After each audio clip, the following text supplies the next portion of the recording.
Sem delongas, agora a gente muda de tema, vamos falar sobre ações de família e infância, falar sobre conjugalidades, parentalidades.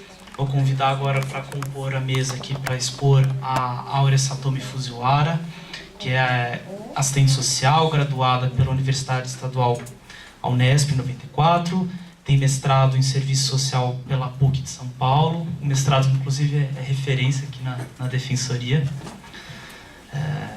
Ela tem experiência na área do serviço social, no trabalho com criança, adolescente e família, é servidora do TJ de São Paulo como assistente social, pesquisadora das linhas de ética, direitos humanos, movimentos sociais, arte engajada e sociabilidade e resistência.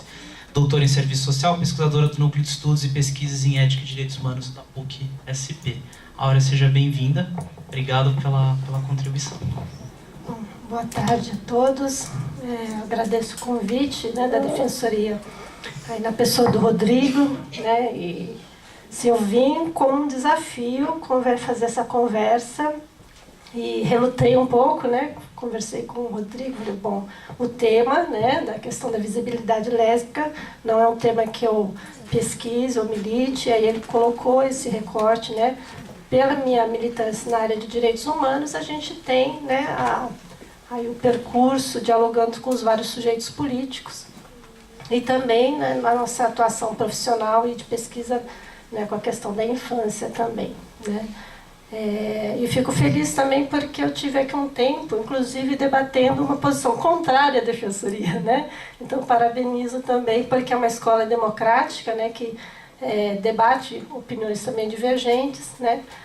Não pude estar na parte da manhã, né, lamento muito, e se eu repetir alguma questão, aí peço a compreensão de todos. Já fui contemplada com algumas questões da professora Damares, que a gente já conhece aí, né, todas as produções, reflexões, e a professora Juliana também, aí eu gostei bastante da discussão, e acho que uma evidência, né, do que a colega ao fundo colocou, a gente trabalha alguns autores em comum, né? Eu também aqui trabalhei com a Facchini, o Luiz Melo, que eu tenho o Luiz Melo Antônio Neto, né, que é como aparece na referência para mim. Mas aí o que eu vou debater mesmo é essa questão, a partir da lógica dos direitos humanos e como que o serviço social, né, apreende essas dimensões, né, e para fazer essa discussão, vou resgatar muito rapidamente aí, né, porque aqui eu acho que o público é misto também, para a gente citar um pouquinho a questão do serviço social, né, o nosso projeto ético-político, que foi uma das questões que o Dr. Rodrigo colocou como ponto aí da reflexão, né.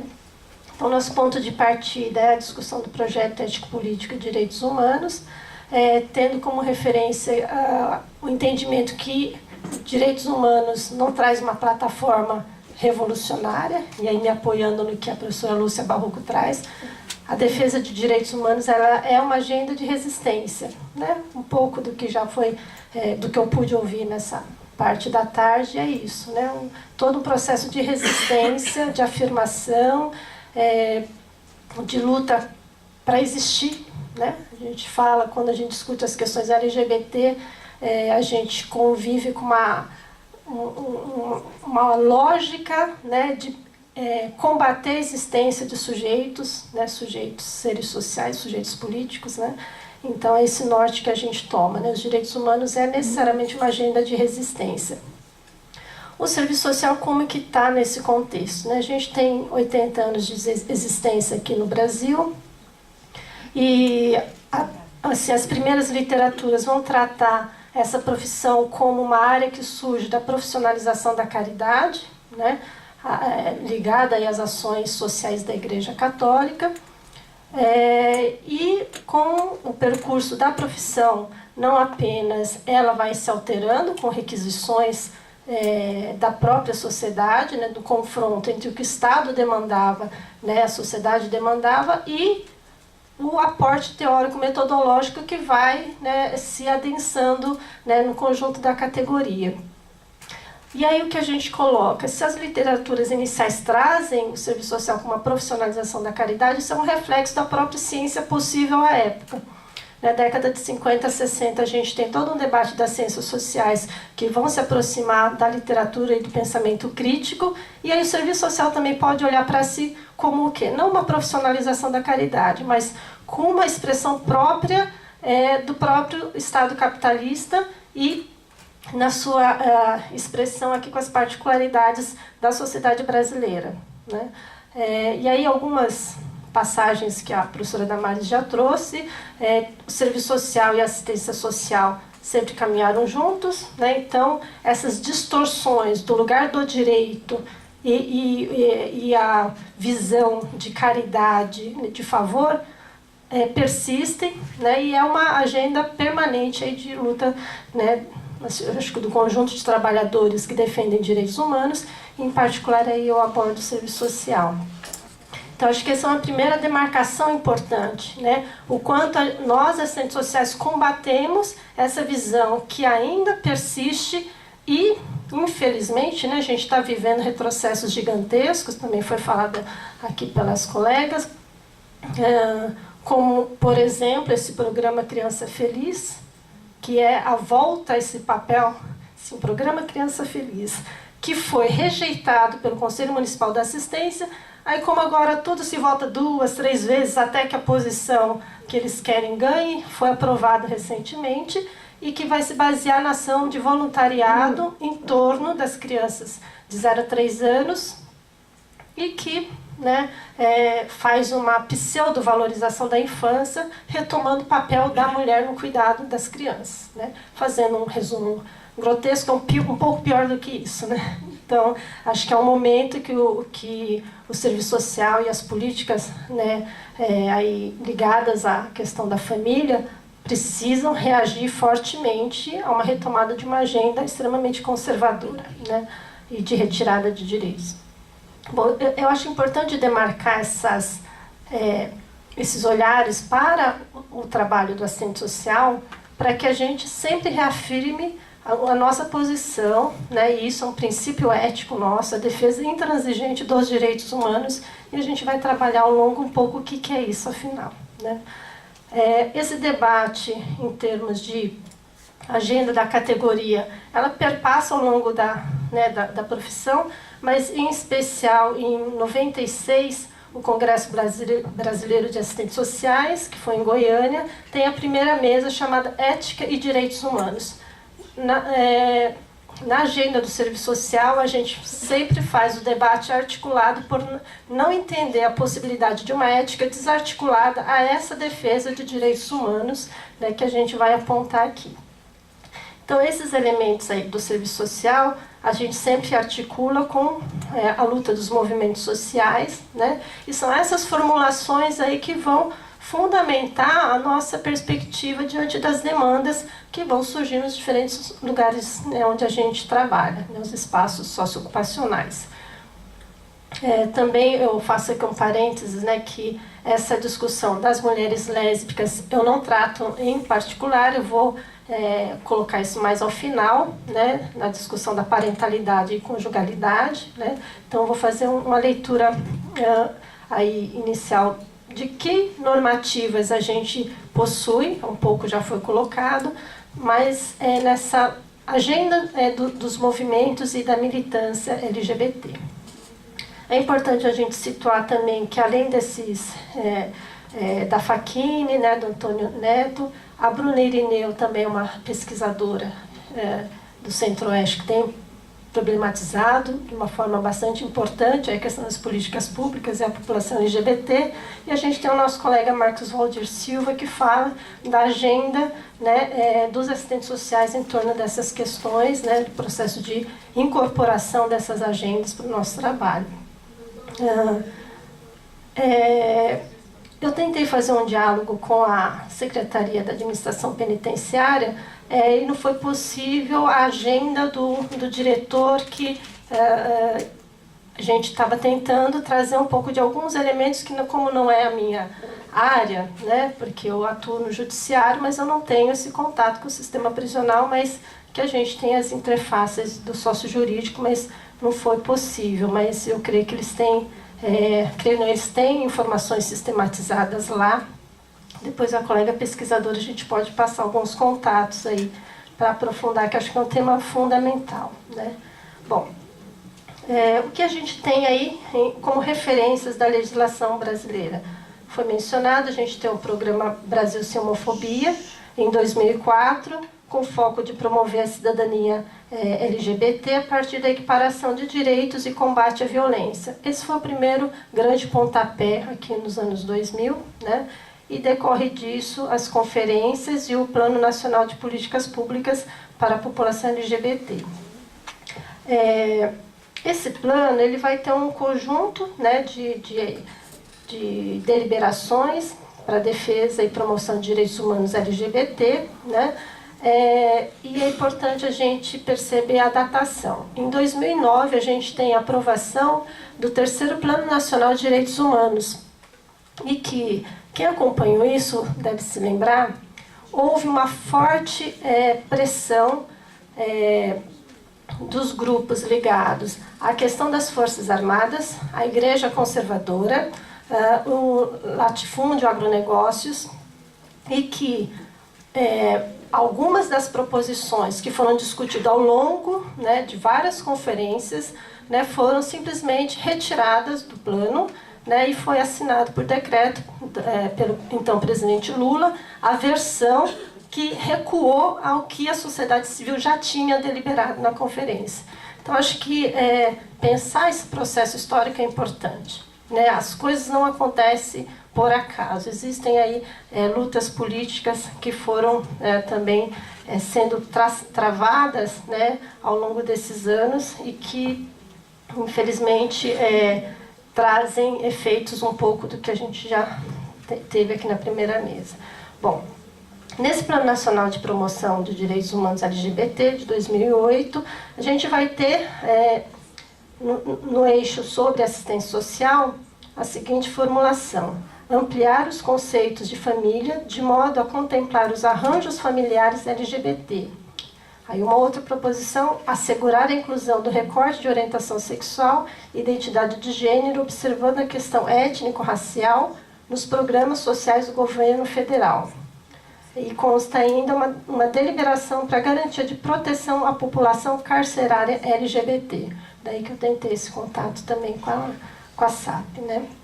Bom, um primeiro destaque aqui, né, o próprio movimento, em especial o Marcos Silva vai falar que se você não quer chamar alguém de família, você não chame de arranjos familiares. Ele fala: arranjo é algo que eu coloco em cima da minha geladeira, como ele brinca, né? Então, eu sou uma família, independente do que você pense, né? Então, por que eu estou, né, colocando isso? A questão da linguagem, tem um autor que fala isso, né? O Zé Paulo reproduz isso. A linguagem ela não é inocente. Ela carrega aí questões fortes, né? Ela demarca posições, né? E a gente vai ver alguns termos que o próprio movimento, pesquisadores vão questionando. Em julho de 2010, é feito um relatório de monitoramento pela, então, Secretaria de Direitos Humanos, que vai levantar aí alguns aspectos sobre a realização ou não da pauta, né, do Plano Nacional. No Ministério da Previdência, aconteceram 3 ações voltadas à capacitação de servidores do INSS, e outros órgãos que atuam com direitos previdenciários.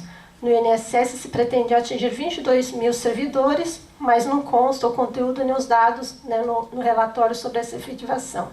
Por que isso é importante? Se tem isso como proposta, é justamente pelo seu avesso, né? As conferências, né, um pouco nessa linha do que foi falado, as conferências vão denunciar a violação de direitos, a não realização de direitos, você confere aquela política e verifica o que não está sendo realizado ou que necessita de aperfeiçoamento ou criação, né? E aí um dos elementos é que, dentro da questão da Previdência, e a gente pensa em INSS, mas a gente tem vários regimes próprios, né, de previdência. Então, tem municípios, estados, institutos que vão ter seus regimes próprios para além do INSS, e você também vai ter as previdências privadas. Então, todos esses atores vão trabalhar com os direitos previdenciários de toda a população. Então, essa ação era fundamental, mas a gente não tem os dados desse... o próprio relatório, né, o governo federal não traz essa análise, né, não tem esse conteúdo. O então MDS, na época, tinha 16 pontos nesse plano nacional, e aí, né, tem a questão da família, então o reconhecimento dos novos arranjos familiares, tais como as uniões homoparentais e os pares homoafetivos, para fins de aplicação da Política Nacional de Assistência Social, criar programas de bolsas de estudos e garantir apoio psicossocial à população LGBT idosa. Então teve um debate à época, né, e que também não teve avanços, né. Bom, aqui eu estou trazendo, então, alguns desses elementos, né, e no plano internacional, só para fechar esse bloco de legislação, mas que é pouco falado, a gente tem os princípios de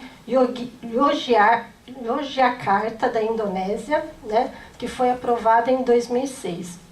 O que é esse documento, né? Aconteceu uma série de reuniões entre especialistas, e entre 6 e 9 de novembro de 2006, 29 eminentes especialistas de 25 países, com experiências diversas e conhecimento relevante das questões da legislação de direitos humanos, se reuniram, né, e delinearam esse documento, e foi adotado por unanimidade os princípios de Yogyakarta sobre a aplicação da legislação internacional de direitos humanos em relação à orientação sexual e identidade de gênero. Então, esses princípios, porque são importantes, né? O Brasil é signatário da ONU e também assina esses princípios, que então deveriam passar a orientar, né, a organização do Estado brasileiro, né? Esses princípios tratam de um amplo espectro de normas de direitos humanos e sua aplicação a questões de orientação sexual e identidade de gênero. E essa síntese, né, vai refletir o estado atual da legislação internacional de direitos humanos relativas a essas questões, né? E aí vai reconhecer também o dever dos estados para essa aplicação. Eu vou ler para vocês 4 dos princípios, né? Eles são ao todo 29 princípios, que vai desde a questão do gozo universal dos direitos humanos, a questão de segurança pessoal, abuso contra abusos médicos, a participação na vida cultural, etc., né? E aí eu destaco esses 4 que eu vou estar lendo aqui para vocês. Direito à igualdade e à não discriminação. Todas as pessoas têm o direito de desfrutar de todos os direitos humanos, livres de discriminação por sua orientação sexual e identidade de gênero. Então, essa é uma premissa que vai perpassar todos os outros princípios, né? Então, define aqui o que é essa discriminação com base na orientação sexual e vai estabelecer como que esse princípio deve, então, orientar as legislações nos estados e como que deve orientar a formulação de políticas públicas, né, em cada país signatário. Direito ao reconhecimento perante a lei é o terceiro princípio, né, e o que é esse reconhecimento? Desde as questões da sua identidade de gênero, a forma de atendimento nos serviços de defesa, né, jurídica, e também coloca algumas definições importantes no âmbito da família. Por exemplo, fala que nenhuma pessoa deverá ser forçada a se submeter a procedimentos médicos, inclusive cirurgia de mudança de sexo, esterilização ou terapia hormonal, como requisito para o reconhecimento legal de sua identidade de gênero.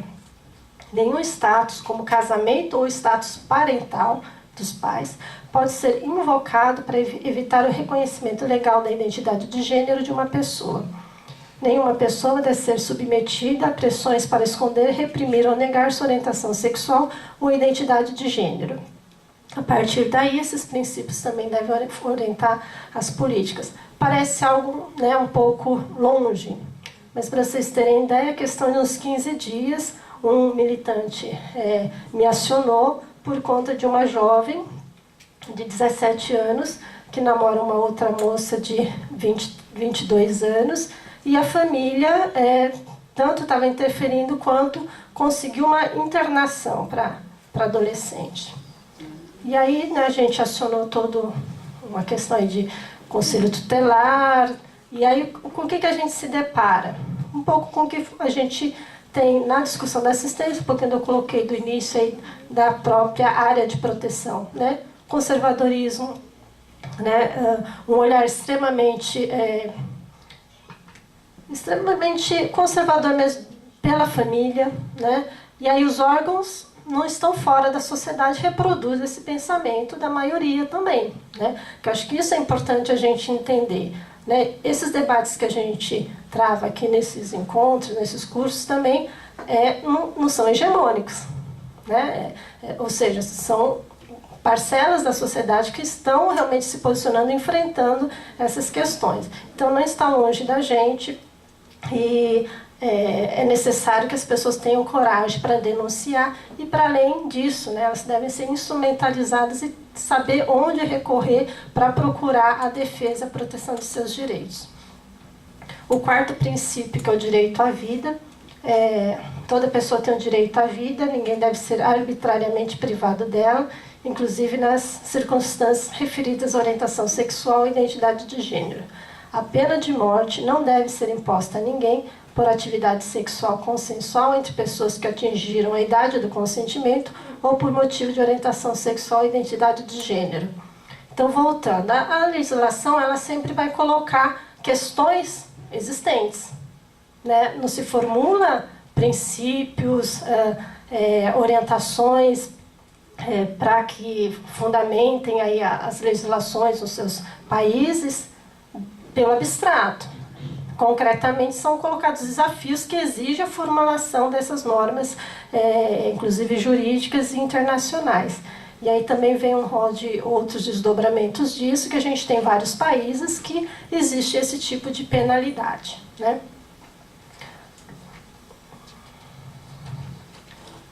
E o 24º princípio vai falar do direito de constituir família.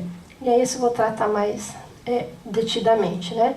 Então, toda pessoa tem o direito de constituir uma família, independente de sua orientação sexual ou identidade de gênero. As famílias existem em diversas formas. Nenhuma família pode ser sujeita à discriminação com base na orientação sexual ou identidade de gênero de qualquer de seus membros. E aí, aqui vem uma série de 7 desdobramentos disso. Então, vai se orientar quais são as possibilidades, né, de se aplicar esse princípio, né? Dentre elas, eu vou destacar aqui, em todas as ações ou decisões relacionadas às crianças, assegurar que uma criança capaz de ter opiniões pessoais possa exercitar o direito de expressar essas opiniões livremente e que as crianças recebam a devida atenção de acordo com sua idade e maturidade. Tomar todas as medidas legislativas, administrativas e outras necessárias para garantir que os estados, que nos estados que reconheçam o casamento ou parceria registrada entre pessoas do mesmo sexo, qualquer prerrogativa, privilégio, obrigação ou benefício disponível para pessoas casadas ou parceiros registrados de sexo diferente estejam igualmente disponíveis para pessoas casadas ou parceiras do mesmo sexo. A questão dos benefícios previdenciários também.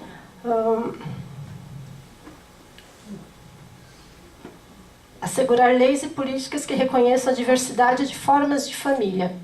E aí vem o detalhamento disso também, inclusive no que diz respeito à assistência social relacionada à família e outros benefícios públicos, emprego e imigração.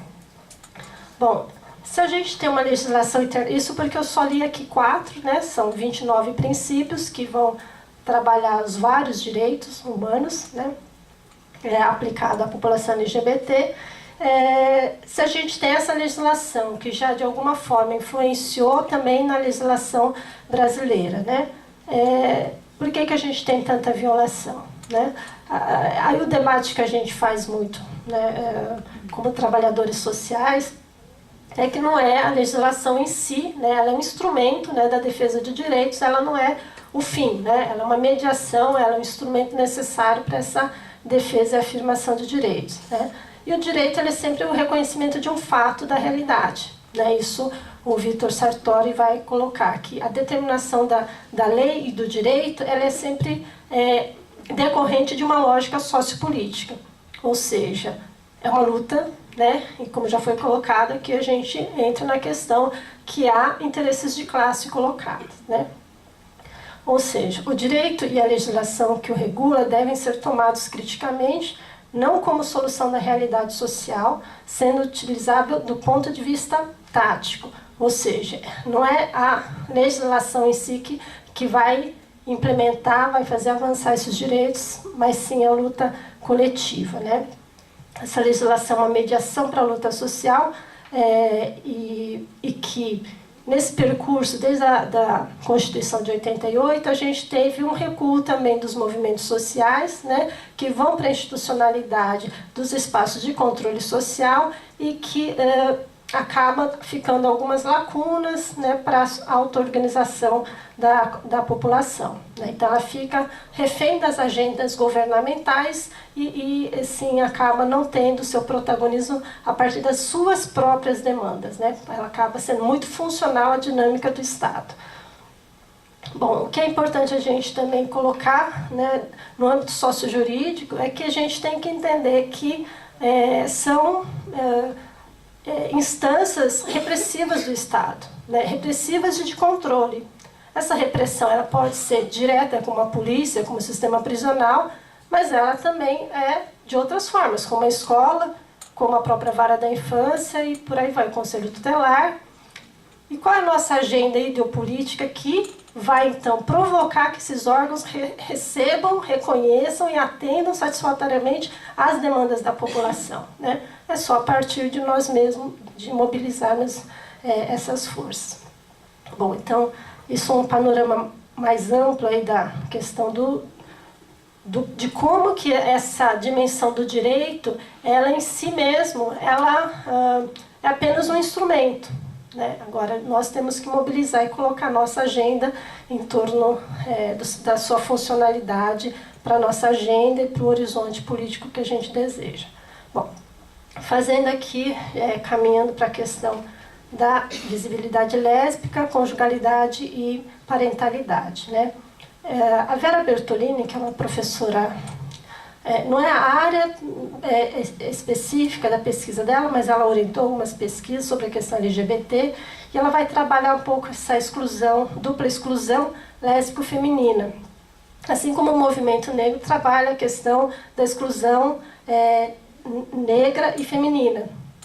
E a gente poderia articular esses conceitos e dizer também que a gente tem uma exclusão, não sei se exclusão, uma opressão muito maior, uma tripla opressão lésbica, feminina e negra. Então, acho que são diálogos que a gente precisa travar e se perguntar também por que dessa invisibilização, né? Porque há uma intencionalidade, não é uma invisibilidade em si, há uma intencionalidade de se tornar invisível. E aí que eu vou trazer alguns elementos sobre a questão de conjugalidade e parentalidade, né? A gente está trabalhando aqui com o pressuposto de uma hegemonia heteronormativa, pelo que eu entendi foi tratado de manhã em algumas falas, né? E essa hegemonia também transita para essas agendas. E aí, nesse sentido, sobre a conjugalidade, a Judith Butler vai falar que existem abordagens negadoras de uma reflexão histórica, né, e que vai trazer, então, essa ordem compulsória de sexo, do sexo, gênero, desejo, trazendo a norma corporal heterocêntrica que acaba por impor ideias e marcos regulatórios aos indivíduos, né? Então, ao mesmo tempo que possibilita, também impede ou nega identificações. O que nos parece significativo que no conjunto dessa ordem, mesmo com algumas pretensas discussões críticas e afirmativas aos direitos LGBT, pode se pautar por dimensões da heteronormatividade. Aceita-se a orientação sexual, mas permanece a idealização ou projeção de relações que produzem esses papéis construídos, né? Por exemplo, no discurso popular, ou mesmo dos trabalhadores, né, da área social, busca-se entender numa família homoafetiva quem é o pai, quem é a mãe, né? Então, com essa determinação heteronormativa, a gente legitima a existência de uma família, né, homoafetiva, ou mesmo de uma mãe lésbica, de um pai gay, buscando a referência hegemônica heteronormativa. No que isso implica? De novo, os silêncios nos serviços.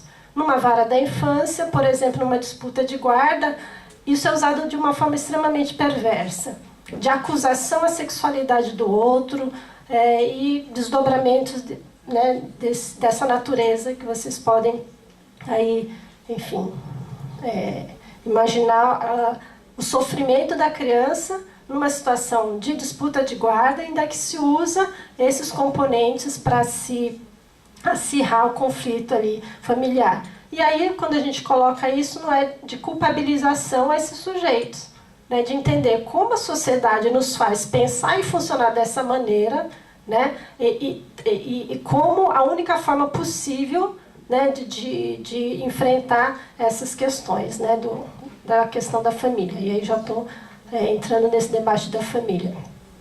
Bom, então aqui a gente traz como que essas questões também são expressões do que a gente chama do familismo, dessa defesa da família como algo sagrado, né, intocável, mas essa família, né, heteronormativa, nuclear, né, e que a gente vai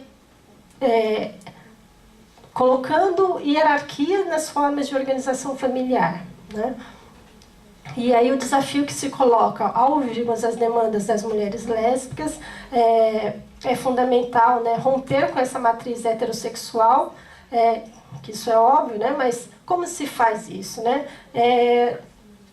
As autoras vão trabalhar com a questão de desarticular o encaixe que se tenta fazer entre corpo, gênero, sexualidade e papéis parentais, né?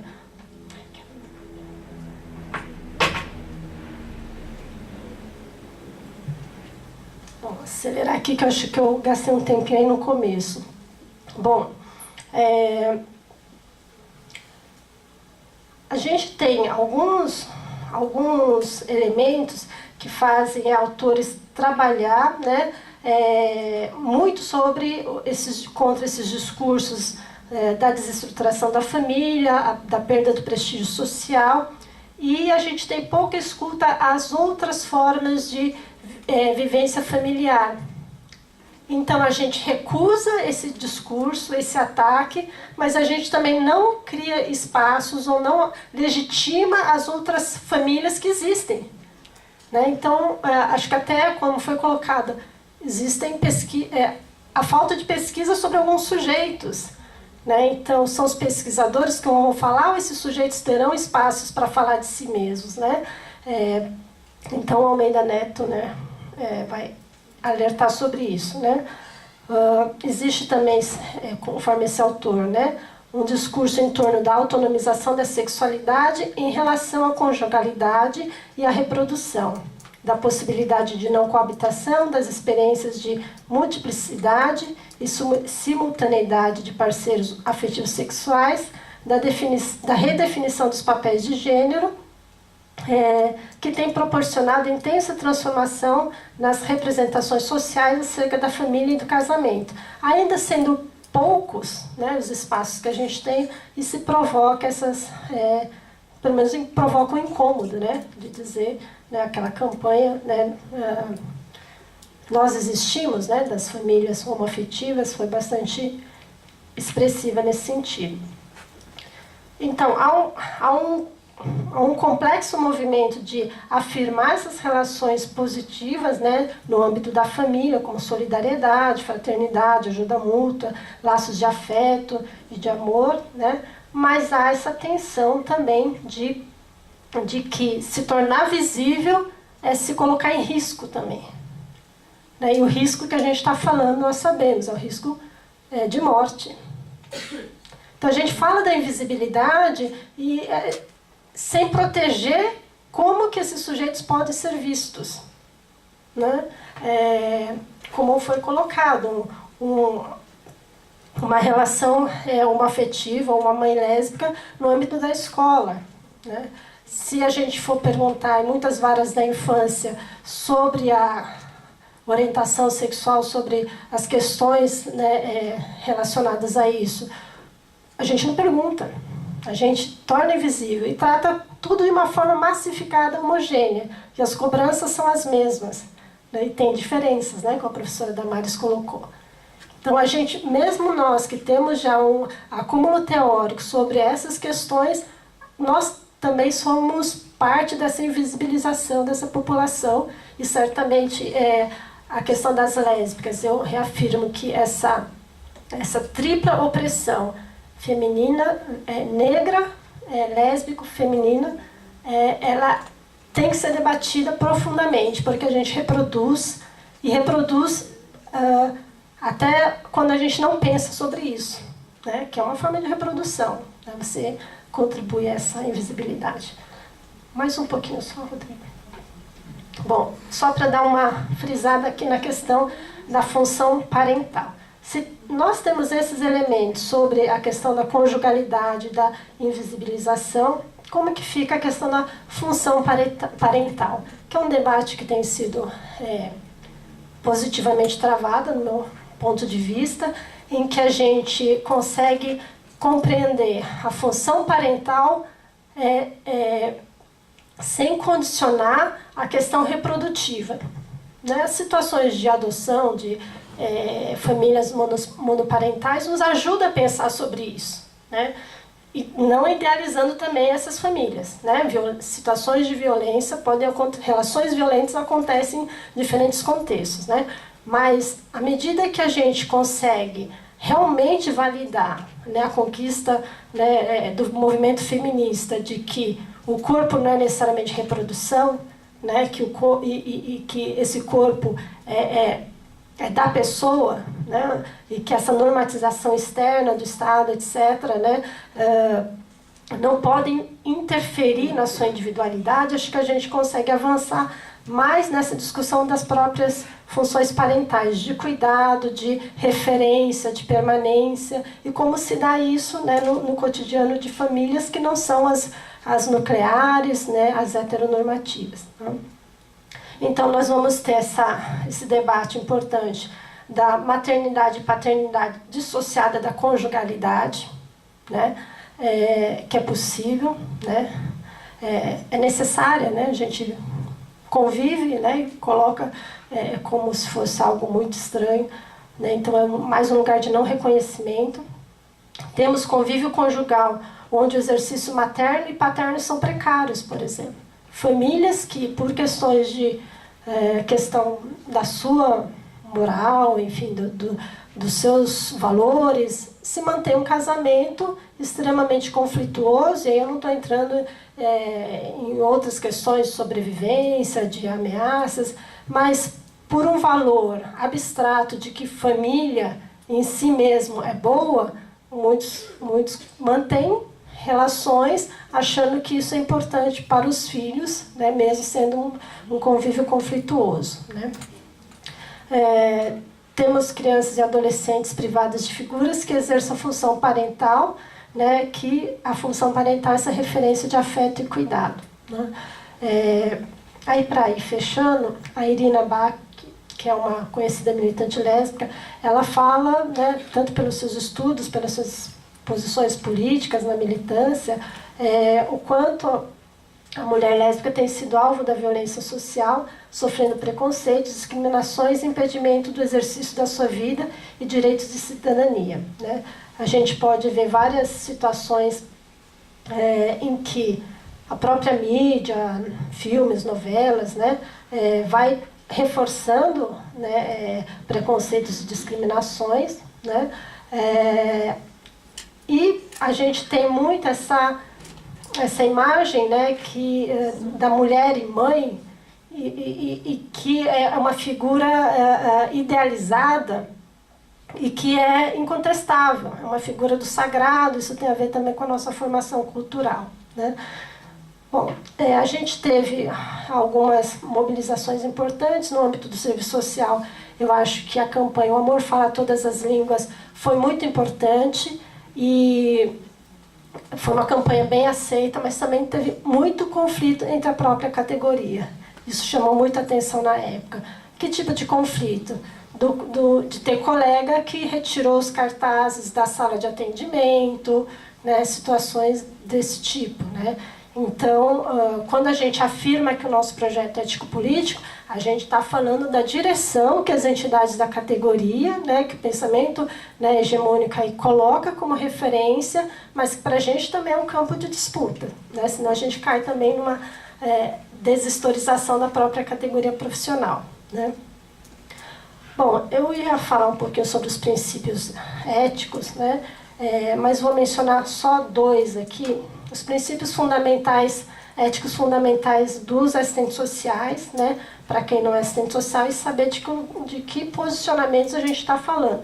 Mas, vou só levantar 2 aqui. Reconhecimento da liberdade como valor ético central e das demandas políticas a ela inerentes. Autonomia, emancipação e plena expansão dos indivíduos sociais.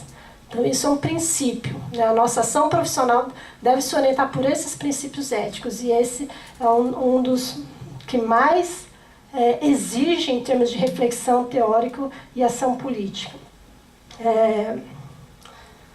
A defesa do aprofundamento da democracia enquanto socialização da participação política e da riqueza socialmente produzida. Se a gente não reconhece os sujeitos, a gente não viabiliza também esse processo democrático. A democracia não é só o parlamento, a democracia é o nosso cotidiano com a relação com os colegas, com usuários, com a comunidade, né? E ela é crucial para a gente avançar nesses valores. Não são valores abstratos, eles têm que estar presentes no dia a dia. Então, o nosso debate aqui exige que a gente rompa com essa visão romântica da família nuclear burguesa, né? E, ao contrário do que o pensamento conservador afirma, essa ruptura não é o caos, né?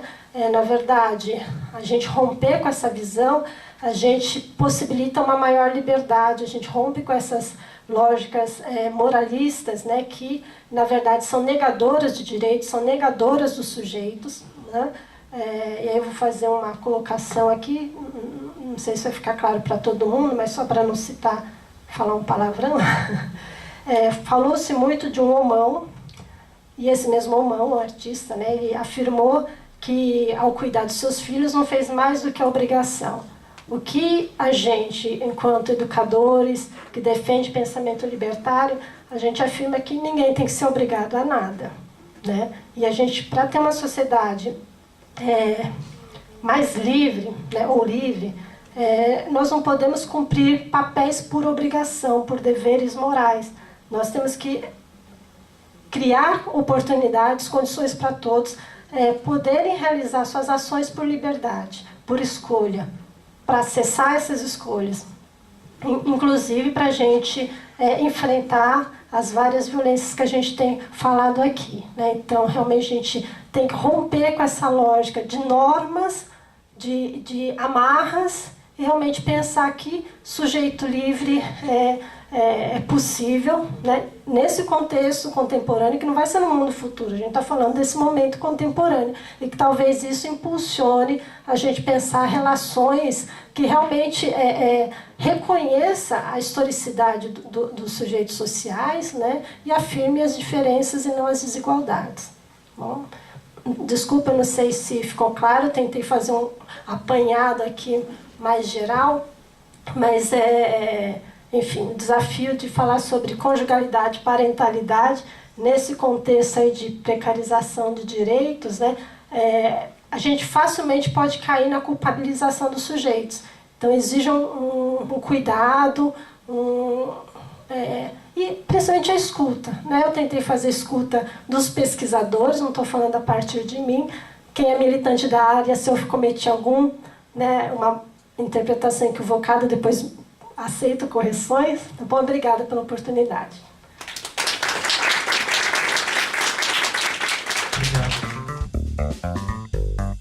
Obrigado.